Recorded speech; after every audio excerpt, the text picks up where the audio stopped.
আউযু বিল্লাহি মিনাশ শাইতানির রাজিম। বিসমিল্লাহির রহমানির রহিম।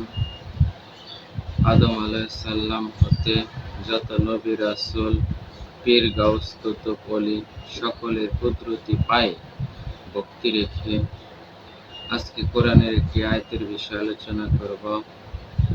আমাদের পবিত্র কোরআনে আল্লাহ পাক বলে দিয়েছে, তোমরা নেশা করিও না। নেশাগ্রস্ত অবস্থায় তোমরা সালাতের ধারের কাছে যেও না।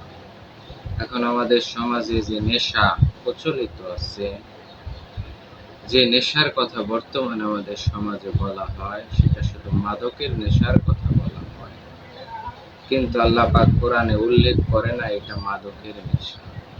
আল্লাহ পাক উল্লেখ করেছে নেশা।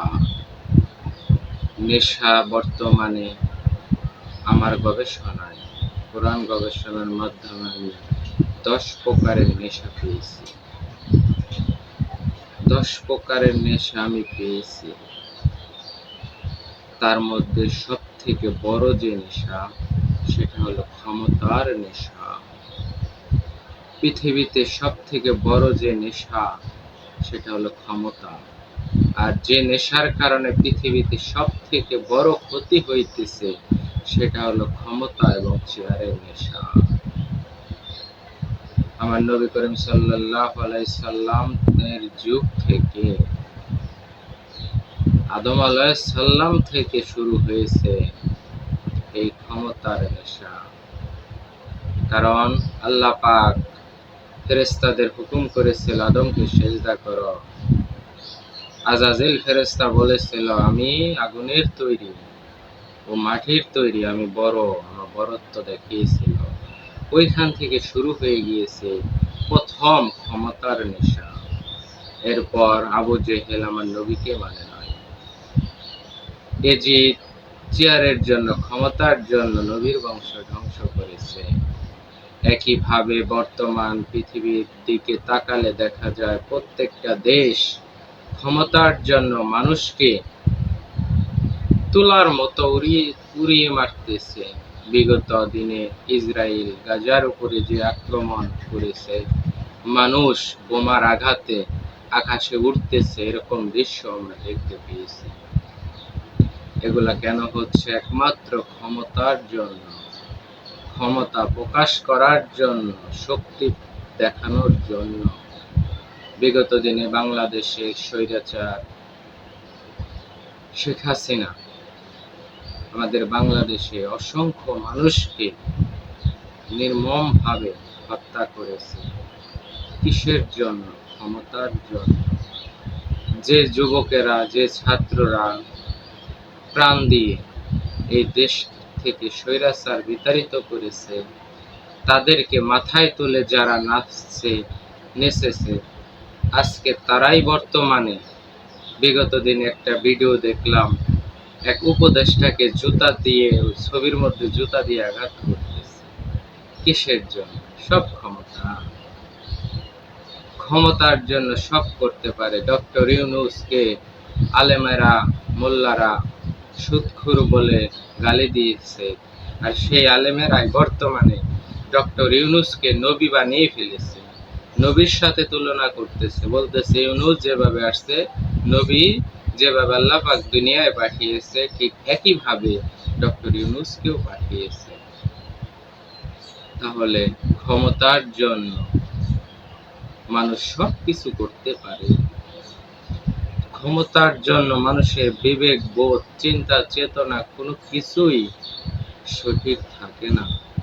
আল্লাহ পাক বলেছে, নেশাগ্রস্ত অবস্থায় তোমরা সালাতের ধারের কাছেও যেও না। যারা ক্ষমতার মোহ পড়ে আছেন, ক্ষমতার মোহে নেশাগ্রস্ত অবস্থায় আছেন, তাদের জন্য কি ইবাদত আছে? না। কারণ কোরআনে আল্লাহ পাক বলে দিয়েছে, ইবাদত যে ব্যক্তির বিবেক জাগ্রত আছে, যে ব্যক্তি বিবেক দিয়ে সবকিছু বিবেচনা করতে পারে, কোরআন মাফিক জীবন গড়তে পারে, প্রকৃত পক্ষে সেই ব্যক্তি নেশার মধ্যে নাই। মাদক সেবন যে করে, 2 ঘন্টা 3 ঘন্টার মধ্যে তার নেশা কেটে যায়। পানি দিয়ে যদি কাউকে গোসল করায় মাদক সেবন করার পরে, সে তার নেশা সঙ্গে সঙ্গে কেটে যায়। তাহলে ক্ষমতার যে নেশা, এই নেশা গোসল তো দূরের কথা, পানির মধ্যে যদি চুবায় রাখে, ডাস্টবিনের মধ্যেও যদি চুবায় রাখে, টয়লেটের মধ্যেও যদি ওকে চুবায় রাখে, ক্ষমতার নেশা যাবে না। তাই পৃথিবীতে সব থেকে যে বড় নেশা, কোরআন গবেষণার মাধ্যমে আমি যতটুকু জানতে পেরেছি, সব থেকে বড় নেশার নাম হলো ক্ষমতার নেশা। আর এই নেশা যাদের মধ্যে আছে, তারা কোরআনের আয়াতকে অস্বীকার করতেছে। আল্লাহ পাক কোরআনে বলে দিয়েছে, কোরআনের একটি আয়াতকে যে ব্যক্তি অস্বীকার করবে, সে সঙ্গে সঙ্গে কাফের হয়ে যাবে। আজাজিল ফেরেশতা আল্লাহর একটা হুকুমকে অস্বীকার করেছে, বলেছে আমার আদম কাবায় সেজদা করো, সে সেজদা করে নাই। এই হুকুমটা অমান্য করার সঙ্গে সঙ্গে সে আজাজিল ফেরেশতা কাফের হয়ে গিয়েছে। আল্লাহ পাক এর কোরআনের আয়াত যে ব্যক্তি অস্বীকার করবে, সে যদি কাবা শরীফের ইমাম সাহেব হয়, বাইতুল মুকাররমের যদি ইমামও হয়, সাধারণ গ্রাম অঞ্চলের মসজিদের ইমামও যদি হয়, বড় পীর সাহেবও যদি হয়, সেই ব্যক্তি যদি কোরআনের একটি আয়াতকে অস্বীকার করে, আয়াতের বিরুদ্ধে কোনো যুক্তি উপস্থাপন করে, হাদিস আইনা দাঁড় করায়, সে সঙ্গে সঙ্গে কাফের হয়ে যাবে। কারণ আল্লাহ পাক কোরআনকে আমাদের জন্য পরিপূর্ণ জীবন বিধান দিয়ে দিয়েছে, মানব জাতির মুক্তির জন্য কোরআন দিয়েছে। আর এই কোরআনের মধ্যে এমন কোনো কিছুই আল্লাহ পাক বাদ রাখে নাই। আল্লাহ নিজেই বলে দিয়েছে, তোমাদের জন্য যে জীবন বিধান দিয়েছি, এতে কোনো কিছু বাদ নাই। তোমরা এই দিন পরিপূর্ণ, তোমরা এই দিনের মধ্যে কোনো কিছু প্রবেশ করিও না, এবং এই দিনের মধ্য থেকে কোনো কিছু বের করে দিও না। তাহলে যে জায়গায় আমার আল্লাহ পাক কোরআনের মধ্যে দিন পরিপূর্ণ করে দিয়েছে, কোরআন মাফিক জীবন গড়তে হবে। আর কোরআনের সাথে যে হাদিসগুলার মিল আছে, ওই হাদিসগুলাই শুধু গ্রহণযোগ্য, আর বাকি সব হাদিস জাল। বুখারী রহমাতুল্লাহ আলাইহি 6 লক্ষ হাদিস বর্ণনা করেছেন, সেখান থেকে 7,000 হাদিস সহি মনে হয়েছে ওনার কাছে।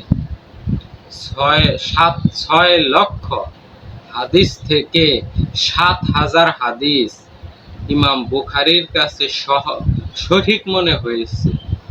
এই 7,000 হাদিস উনি লিখেছে এবং বলে দিয়েছে, যদি এর মধ্যেও কোনো হাদিস কারো কাছে মিথ্যা ধরা পড়ে যায়, প্রমাণিত হয়, ওই হাদিসটা যেন সে বাতিল করে দেয়। তাহলে আমরা কোরআনের আয়াত অনুসারে হিসাব করে যা দেখতে পাইতেছি, বিগত দিনে আমাদের সমাজে যত হাদিসের কিতাব রয়েছে, বেশিরভাগ হাদিসই জাল হাদিস। কিন্তু আমরা কোরআনের কথা মুখে বলি আমরা কোরআন মানি, কিন্তু কাজের দিকে গেলে দেখি আমরা হাদিস মানি। কোরআনে বলেছে এটা করিও না, হাদিসে আছে এটা করো, তখন হাদিসের দোহাই দিয়ে আমরা ওইটাই করতেছি। তাহলে কি আমরা কোরআনকে অস্বীকার করলাম না? অবশ্যই কোরআনকে অস্বীকার করলাম। কারণ কোরআন আল্লাহ পাক যা নিষেধ করেছে, ওইটা কখনো হাদিসে সঠিক হতে পারে না, ওইটা হালাল হতে পারে না। কোরআনে যেটা হারাম ঘোষণা হয়ে গিয়েছে, সেটা হাদিস দ্বারা হালাল ঘোষণা করার ক্ষমতা পৃথিবীর কারো নাই। কারণ আমার সামনে 1,24,000 নবী যদি এখন জীবিত হয়ে বলে মিথ্যা বলা হালাল, আমি তাদের কথা মানব না। কারণ আমার আল্লাহ পাকের কোরআনে বলে দিয়েছে মিথ্যা হারাম। সেহেতু বাংলাদেশে যত হাদিস আছে, সমস্ত হাদিস যদি কোরআনের সাথে মিল থাকে আমি গ্রহণ করব, আর কোরআনের সাথে যদি মিল না থাকে আমি লাথি মেরে ফেলে দেব। কারণ আমার কোরআন আল্লাহ পাক দিনকে পরিপূর্ণ করে দিয়েছে।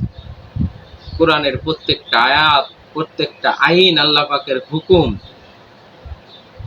মানব জীবনে, ব্যক্তি জীবনে, পারিবারিক জীবনে, সামাজিক জীবনে, অর্থনৈতিক জীবনে, কর্মজীবনে, প্রত্যেকটা ক্ষেত্রে, রাষ্ট্রীয় জীবনে আল্লাহ পাক পরিপূর্ণভাবে বলে দিয়েছে কোনটা কিভাবে করতে হবে। আর কোরআন আমার নবী করিম সাল্লাল্লাহু আলাইহি ওয়াসাল্লামের জবানের বাণী কোরআন। সেহেতু এই কোরআন মাফিক যেন আমরা জীবন গড়তে পারি। হাদিসের নাম দিয়া মিথ্যা কথা সমাজে প্রচলিত, সমাজে কোরআন মাফিক ইসলাম যদি দেখতে যাই, কোরআনের দৃষ্টি দিয়ে যদি আমি তাকাই সমাজের দিকে, সব মিথ্যা। হাদিসের দৃষ্টি দিয়ে যদি সমাজের দিকে তাকাই সব সঠিক। তাহলে আমি কোন দিকে তাকাবো? আল্লাহ পাকের কোরআন দিয়ে তাকাবো না হাদিস দিয়ে তাকাবো? অবশ্যই আমি কোরআন দিয়ে তাকাবো। যখন আমি কোরআন দিয়ে সমাজের দিকে তাকাবো, সমাজ পরিপূর্ণভাবে মিথ্যা, সমাজের যত ইবাদত বندگی সব মিথ্যা। তখন যদি আমি বলি সমাজের ইবাদত বندگی যা করতেছে এগুলা কোরআনে না, এগুলা মিথ্যা, তখন আমাকেই বলবে শাহাদত পাগল। আমার নবীকেও বলেছে পাগল, আল্লাহর ওলিদেরকেও বলেছে পাগল। যারা সত্য প্রচার করে তাদেরকেই বলা হয় পাগল, গণক, কবি। সেহেতু যে ব্যক্তি কোরআনের মধ্যে চলে আসবে, কোরআন মাফিক জীবন গড়বে, তাকে মানুষ পাগল বলবে। তাই বর্তমানে পৃথিবীতে সব থেকে বড় যে নেশা, তার নাম হলো ক্ষমতার নেশা। এই ক্ষমতার জন্য মানুষ সবকিছু করতে পারে, সমাজে, রাষ্ট্রে, দেশে, বিদেশে, প্রত্যেকটা জায়গায় শুধু ক্ষমতার পাওয়ার, ক্ষমতার নেশা। এরকম আরো কিছু নেশা আছে যেগুলো নিয়েও একটার পর একটা আমি আলোচনা করব। আজকে শুধু সংক্ষিপ্ত আকারে ক্ষমতার বিষয়ে একটু কথা বললাম। সবাই ভালো থাকবেন, সকলকে ধন্যবাদ। জয় গুরু। আসসালামু আলাইকুম ওয়া রাহমাতুল্লাহি ওয়া বারাকাতুহু।